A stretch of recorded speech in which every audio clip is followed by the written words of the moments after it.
আমরা বিজয়ের দ্বারপ্রান্তে। এটা আমাদের দ্বিতীয় মুক্তিযুদ্ধে জনগণের বিজয়।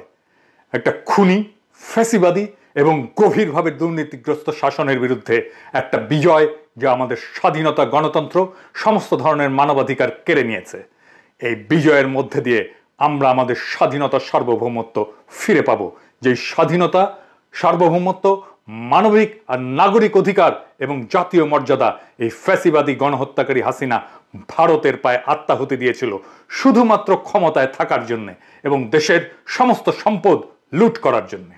আমাদের জনগণ, বিশেষ করে আমাদের নির্ভীক ছাত্ররা এই বর্বর রাষ্ট্রদ্রোহী শাসনের বিরুদ্ধে জেগে উঠেছে। মহাকাব্যিক সংগ্রামে তারা আমাদের এই বিজয়ের মুহূর্তে পৌঁছে দিয়েছে।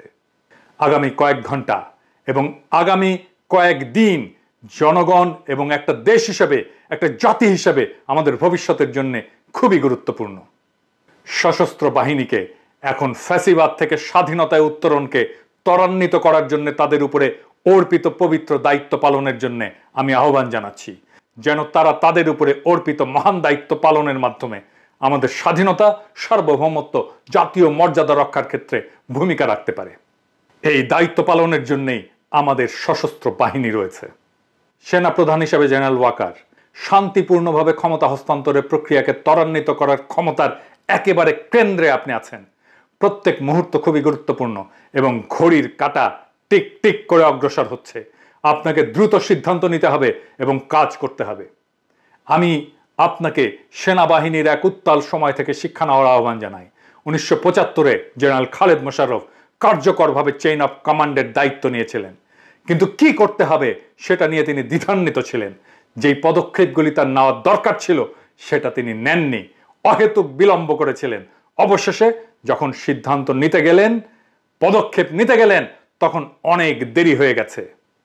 সে ভারতের পদলেহী এমন সন্দেহে তার নিজের বাহিনী তাকে হত্যা করে। অথচ আমরা জানি সে একজন সচ্চা জাতীয়তাবাদী ছিল, কোনোভাবেই সে ভারতপন্থী ছিল না। জেনারেল ওয়াকার, আমরা জানি আপনি এমন একটা পরিস্থিতিতে আছেন যা খুবই বিব্রতকর। এই ফ্যাসিবাদী রক্তপিপাসু অবৈধ প্রধানমন্ত্রী আপনার আত্মীয় এবং তিনি আপনাকে এই পদে নিয়োগ দিয়েছেন। এটা আপনাকে দ্বিধাগ্রস্ত করতেই পারে, এমনকি অনিচ্ছুক করতে পারে তাকে ক্ষমতা ত্যাগ করতে বলার জন্য, তাকে ক্ষমতা ত্যাগ করতে বলার জন্য চূড়ান্ত পদক্ষেপ নিতে। কিন্তু একজন অভিজ্ঞ জেনারেল হিসাবে আপনার এটাও বুঝতে পারার কথা যে বর্তমান ছাত্র জনতার গণ আন্দোলন, গণ অভ্যুত্থান শেখ হাসিনার পতনের আগে শেষ হবে না। এমনকি তাকে বাঁচানোর চেষ্টা করা বৃথা হবে। হাসিনাকে অবশ্যই যেতে হবে এবং আপনি তাকে ক্ষমতা ছেড়ে চলে যাওয়ার দরজাটা দেখিয়ে দিতে পারেন। আপনি যাই করুন না কেন, হাসিনাকে অবশ্যই বিদায় নিতে হবে। চলমান আন্দোলনের সময় আপনার কয়েকজন অফিসার যে গণবিরোধী ভূমিকা পালন করেছে, তার জন্য সেনাবাহিনীর মধ্যে ব্যাপক ক্ষোভ এবং হতাশা রয়েছে। পুরো প্রতিষ্ঠানটা তার সম্মান এবং আমাদের জনগণের বিশ্বাসযোগ্যতা অনেকাংশেই হারিয়েছে। যদি আপনি আপনার কাজ না করেন, তবে সেনাবাহিনীতে অনেকেই থাকবেন যারা অলস বসে থাকবে না এবং নীরবে কষ্ট সহ্য করে যাবে না।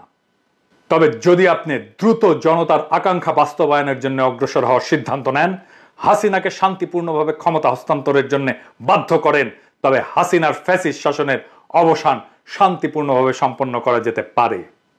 যে কোনো বিলম্ব আরো ব্যাপক রক্তক্ষয় এবং আমাদের অর্থনীতি এবং সমাজের আরো ক্ষতি করবে এবং একটা অব্যাহত অনিশ্চয়তা আমাদের শত্রুদেরকে ঘোলা পানিতে মাছ শিকারের সুযোগ করে দেবে। তাই আমি আপনাকে আপনার নিজের এবং জাতির ভবিষ্যৎ বিবেচনায় সঠিক পদক্ষেপ নিতে বলি। মেহেরবানি করে আপনার বাহিনী নিয়ে এগিয়ে যান এবং তাকে ক্ষমতা থেকে সরিয়ে জনতার হাতে ক্ষমতা হস্তান্তরের ব্যবস্থা করেন। জনগণের এই বিপ্লবী জাগরণের সময় আপনার ঐতিহাসিক ভূমিকা পালন করেন। আমাদের জনগণ সম্পূর্ণভাবে আপনাদের সাথে থাকবে। হাসিনার শাসন কার্যত মৃত। এখন এই শাসনকে সমাহিত করার কাজে আপনি হাত লাগাবেন। আপনি কি অপরাধী হাসিনাকে ক্ষমতাচ্যুত করার জন্য দ্রুত পদক্ষেপ নেবেন এবং আমাদের দ্বিতীয় মুক্তিযুদ্ধের একজন নায়ক হবেন, নাকি তাকে বাঁচানোর চেষ্টা করার জন্য একটা নিরর্থক এবং রাষ্ট্রদ্রোহী কাজে লিপ্ত হবেন? এই পছন্দ আপনার, এই সিদ্ধান্ত আপনাকেই নিতে হবে। আপনি এই একটা পদক্ষেপেই সেনাবাহিনীর হৃত গৌরব ফেরাতে পারেন, নয়তো জেনারেল খালেদ মোশাররফের দুর্ভাগ্যজনক পরিণতি বরণ করতে পারেন। আমরা আশা করব আপনি এই ঐতিহাসিক মুহূর্তে জনতার পক্ষে দাঁড়িয়ে সেনাবাহিনী নামের এই ইনস্টিটিউটকে রক্ষা করবেন। সৃষ্টিকর্তা আপনাকে সঠিক সিদ্ধান্ত নেওয়ার তৌফিক দেন। ইনকিলাব জিন্দাবাদ।